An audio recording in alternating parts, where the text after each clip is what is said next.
Վարսավիներ միա ձեր ամբողջ սալոնին հավաքում եք ու դուրս է գալիս մի խատնոյի դե դուք մեջների ամենը չտպտնեք։ Այդ է ձեր սալոնի աղջիկներով կգա կգցվեք ես մեր փաթթակացվող լողավազանը սթորիներ կանեք, որ կողքի սալոնի աղջիկները տենան, ասեն ի այս լիլոյի գործերից լավն է իր աղջիկներս պայմաններում են հանգստանում։ Այստեղ 25 ազի համար նախատեսված տաղավորն են, կարաք նստեք հանգիստ հացտեք, թե չսալոնում եք ուտում, սա հոտը լցվում է ներսը։ Այս հատվածում էլ խոհանոցումն են, կարա ձեր կոսմետոլոգը, որ քիչ գործ ունի, մի քիչ ձեր համար կոֆե դրի։ Իսկ այս տեսանիներ, քո այս խարույկի զոնայի շուրջ նստելու են մանիկյուր շիցաները ու բամբասելու են կողի սալոնի սուսիկի սարքած բրակ եղունգներից։ Այդ սաղի մազերը սարքում եք, եղունգները սարքում եք, դեմքները դզում եք, մի հատ խորովածը ինչա չկարանաք դուք ձեզնով սարքեք։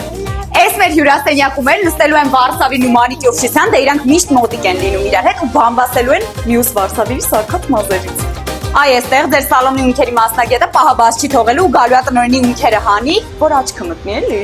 Այստեղ երկու հատ ընտիր ննջասենյակ ունենք մինչև 6 անձի գիշերակաց։ Դուք հազիվ 6 հոգի լինեք ամբողջ սալոնով։ Հենց ընդլայնվեցիք, ավելի մեծը ցույց կտամ։ Հիմա եկեք ստեղ հանգստացեք, վայելեք։ Իսկ այ հիմա այս վիդեոն ուղարկում ես քո իմացած ամենաբոմբ վարսահարդարին, թող կազմակերպի թիմով գան, ստեղ թույն ժամանակ անցկացնեն։